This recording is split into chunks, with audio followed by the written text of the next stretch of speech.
Welcome back to JP's Budget Collecting. And today we're doing a little different video. Recently, Biggie Shack started trying to start a Your Top 50 Comics video tag. I know this is a tag that went around a couple years ago before I started making videos, but when I was first watching YouTube comic community. So I thought it'd be a fun one to participate in. So I want to make a few. I'm going to show off my top 50 comics. I think I ended up with 50. These are no like ranking order. I actually organized them by kind of like units, so I didn't have to try to rank stuff. There are no signature signed books in this, so I left all my signed books out. I left out all my sketch covers. Those don't count. These are just comics that I own. With no necessarily added value. As for AOKs, if I really wanted to like think about the AOK value or desire to have in my collection, it would have basically taken up almost the whole list because you guys have been super generous to me. So instead of doing that, I just took the comic at sort of face value, regardless of how I acquired it. I do think I have something from everyone who's given me an AOK in here, but I don't necessarily have every book that they AOK to me. So that's kind of how I went about it. So it's just the book. It's not necessarily value. It's more value to me, but hey. So with that, all those caveats, let's look at some comics. That's why we're here.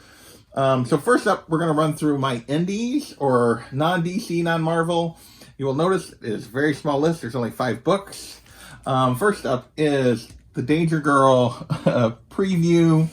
And this was just a book I loved when I was younger, and it's got a little bit of value, so I thought it was a fun book to include. Kind of similar with this, although this one doesn't actually have, I don't think, any value, and this is Buffy #1. I was a big Buffy the Vampire Slayer fan. This is kind of her first comic series. Always loved this comic, always loved that cover. Next is Fathom the preview, Michael Turner's Fathom preview. Big Turner fan, really enjoyed this series when it came out. So these 3 are all kind of throwbacks to when I was younger, when I was in college and collecting comics. Next up is my only kind of current indie, and this is Die #1. And I just love the series, I really enjoyed it, so that is why it makes my list. And finally, my last non-DC, non-Marvel book is Rye #0, and this was a recent AOK from Daymares, so super happy to add this to my collection. So that is my 5 indie comics. Now with that, we're going to move into non-Spider-Man Marvel, or Spider-related Marvel. First up is Darth Vader #3, the first appearance of Dr. Aphra. I have this, and I have the 1 in 25 variant of that same book. I'm counting those as 2 separate if you're keeping track. So, Darth Vader #3, first Dr. Aphra. I have All New Wolverine #2, the first Honey Badger. Another cool book. And then last one I think I can get on here before I need to take some down is X-Men Red #1, the Ji-Hung Lee variant. And I just love this cover. I'm a big Ji-Hung Lee fan. I love this portrayal of Laura. So those are 4 more books. Let's keep moving through my non-Spider-Man Marvel. Next is Thor #1, first Jane Foster as Thor. Yes, John, I know she also cameos in 25. So there's that. There is Captain Marvel #17, second cameo of Kamala Khan. And then there is Avenging Spider-Man #9, first Carol Danvers as Captain Marvel. And then finally, my last Captain Marvel book here, and I think I can stand this up in front, is X-Men, as I try to drop it, X-Men 164, my brain is not working, signed by Chris Claremont, and an AOK from Unruly Simeon. I'll still mention it, even though that's make the list anyway. So those are my non-Spider-Man related Marvel. With that, let's move into... You guys are going to be like, wow, your collection is very limited. It is, in terms of where I've put my focus. Let's move into my non-Batman related DC. And we have Green Lantern, number 20. This is the first cameo of Jessica Cruz. We have Birds of Prey, number 1. This is their first solo series. We have Zatanna, number 15, just a gorgeous Adam Hughes cover.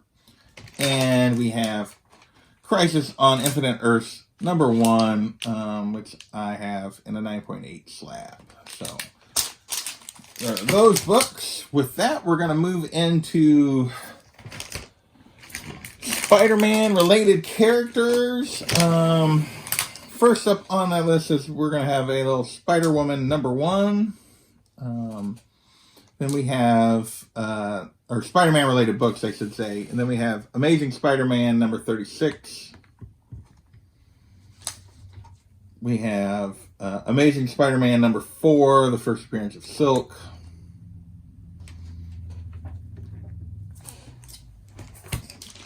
We have Amazing Spider-Man 361, signed by Mark Bagley, the first Carnage.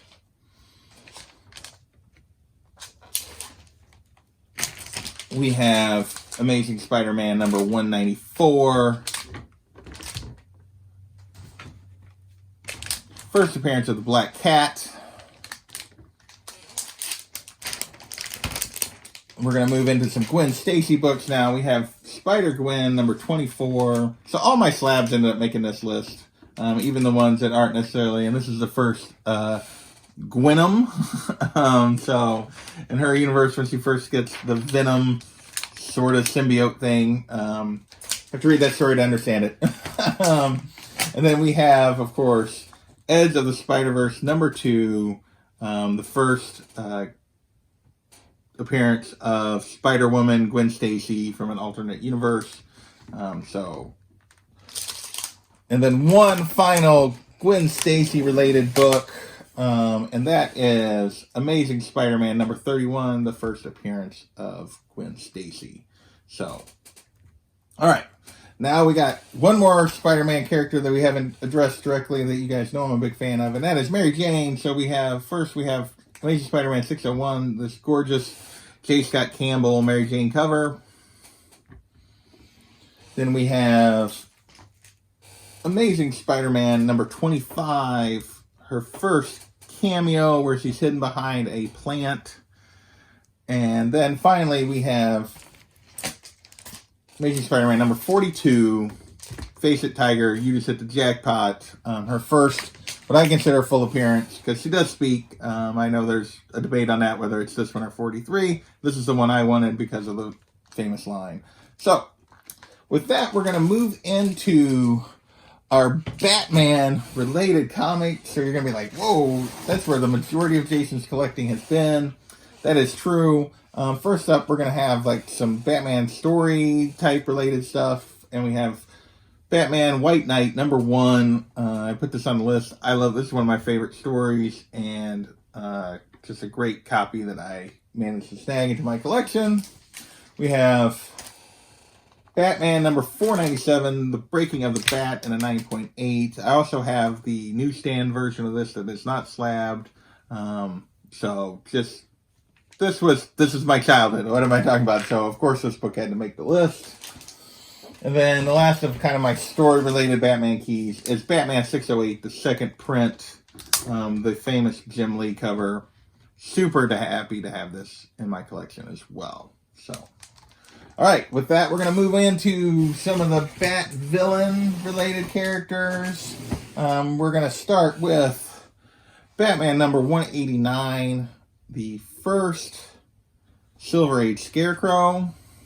And then we're going to go to Batman number 155, the first Silver Age Penguin. Super happy to have both these in my collection. These were both part of a contest win from Dave, Mr. Miracle Comics. Super happy to add them to my collection.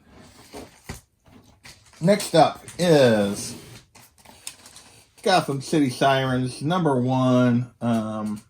Just, you guys know you guys know that I like these characters, so I had to have this book as part of my collection. We have a book I bought off the shelf back in the late 90s, Batman Harley Quinn. First appearance of Harley Quinn in the main DC universe. Yeah, super happy to have this and super happy with that grade.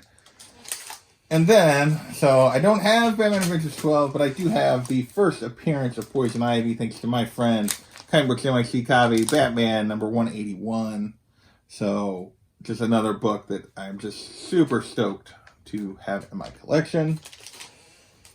So, that kind of takes care of our Harley and Ivy, but there's another Siren we haven't dealt with yet, and that is Catwoman. And I have Catwoman #51, that gorgeous Adam Hughes cover.